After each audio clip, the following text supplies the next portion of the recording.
What's going on, everyone? Welcome to More Motorsports YouTube channel. Today I'm going to show you a fix for the Mazda B2300 cylinder head temperature sensor. Let's go ahead and get started.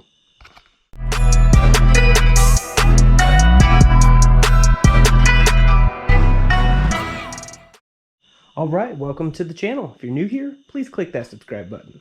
So we have my work truck here is a Mazda B2300. Recently just did a tune-up on it in another video. Feel free to go check that out. I basically just put new plugs, new wires, intake gasket, valve cover gasket, oil change, fuel filter, and so on. And it runs a lot better than it did, but it still seemed kind of down on its power. And that's whenever I read the codes for the check engine light that popped on, and I found this. So this here is the cylinder head temperature sensor. It's not to be confused with the coolant temperature sensor. This monitors the cylinder head's temperature and adjusts timing accordingly, which timing was the main reason I was having my issues. So this is broke when I went to pull the connector off to check the sensor. It had completely broken multiple places. It was probably when I did the valve cover job. It was very brittle. So I was like, okay, no big deal. We can just go to the parts store and grab us a brand new one. But they look different.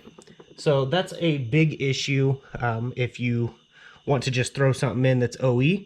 Well, I stopped making this. I had a conversation with a subscriber through Instagram, and he shed some light on it. So huge shout out. Thanks so much for that.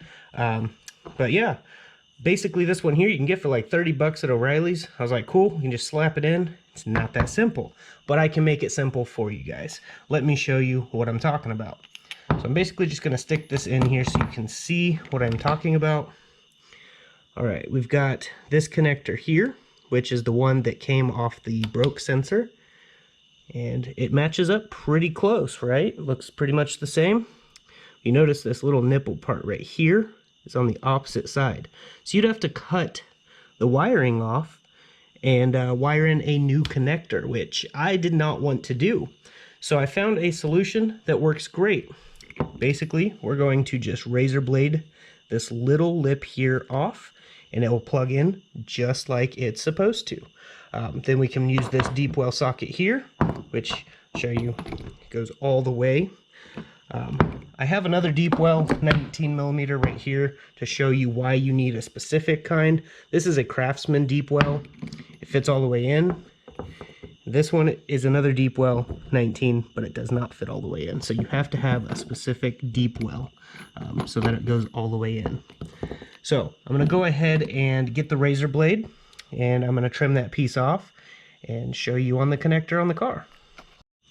Alright, this here is the connector that goes in the middle of the valve cover to connect to this. You can see right here it has that slit in that certain spot. When you look at it this way, it looks like it'll line up perfectly fine, but when you go to actually plug it in, it just won't plug in. You're like, what the heck? Well, that's because that little piece does need trimmed off. So that little piece won't affect anything for the gripping of the sensor, so it's just to slide that lower piece in.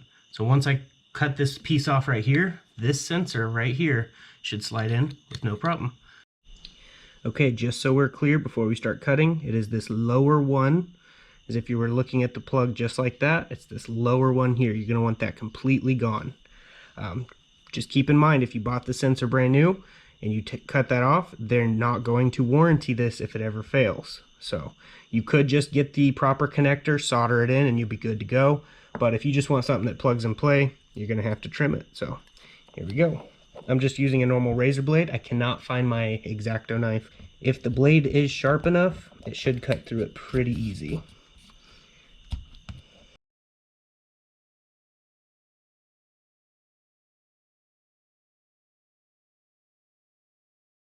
Just so you can see what it's looking like, it's looking pretty good. Works a lot faster with a grinder, but in case you don't have a grinder, this is a method that will work too.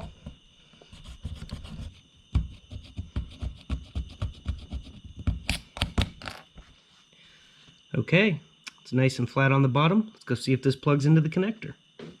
Okay, it's the exact same sensor. You've seen trimmed up. It's the exact same connector. Plugs right in, perfectly fine.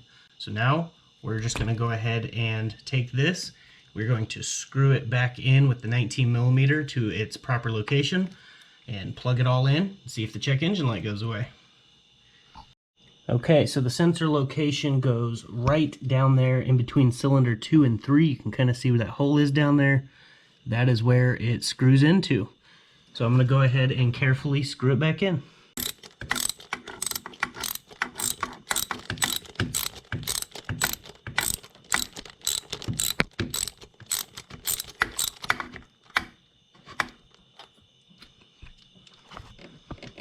There it is. It's all connected.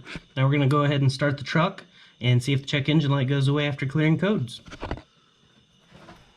Okay, I'm going to scan with the scan tool beforehand, show you here what we've got.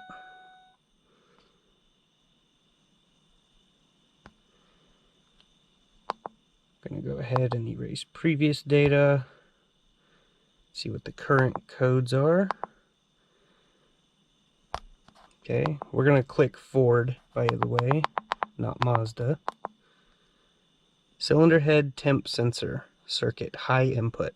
That's because it wasn't working. So now we can go back. Oh, too far. Then we are going to erase codes. Click yes. And then once it's done, go ahead and start it up and see if the code comes back. It usually comes back pretty instant.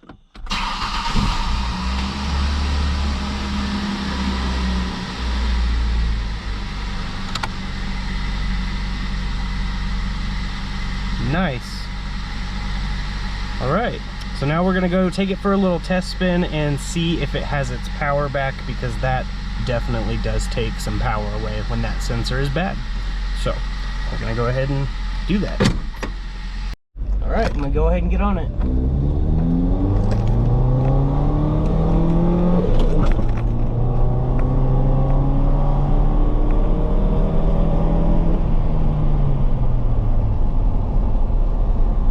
All right, it's definitely pulling a little bit harder than before, but it is still pretty slow. But the check engine code has not come back on, and I've just been driving it around, so it's definitely doing what it's supposed to now. This thing's just all kinds of slow. I do need to work on getting it a little bit more power. Not because I want it to be a race machine or anything, but I need it to be able to at least tow and get up to speed here in Texas. But now it's actually accelerating a lot better. So we'll go back to my house and we will go over some more stuff. Well, it's running pretty good, considering the cats are definitely plugged up on this thing. I was trying to get out here quick enough to show you, but these things are glowing. It's kind of hard to see it. Those cats are definitely plugged up. So that could be a major problem to my acceleration issues. So yeah, definitely fixed our issue. We could just run one of those cheap $30 ones from O'Reilly's. That's where I get most of my parts. You can go Advanced Auto Parts, wherever you get your parts, rockauto.com, and get yourself the sensor. If they don't have this exact kind, you will have to trim that piece, and it plugs right in with no issues. If you have that code, I definitely recommend just getting the cheap sensor, trim that little piece off, put it in there, and it's good to go. Now in the future, I will be upgrading a little bit more on this to give it a little more power. We obviously have to do something with those catalytic converters, maybe upgrade them or something of that sort. So that way that they're not plugged up, because those things were glowing and that's not supposed to happen. So most likely they're plugged, which makes a lot of sense as to why it's super laggy. But we'll be upgrading this intake pipe, making a smoother setup here. And since I couldn't find the Mazda mass airflow sensor adapter to put a cold air intake pod filter, we're basically just going to trim this off here with a Sawzall and then put the filter on from there. And it won't be a cold air intake because it won't be sucking cold air from outside like it is currently, but it will be a short rim intake, and it will still be more effective with a smoother flow than these crappy paper filters that are in here. I prefer the K&N drop box filters that go in here, but for the price of that, I could literally do a full cold air intake system that goes all the way down into the bumper area.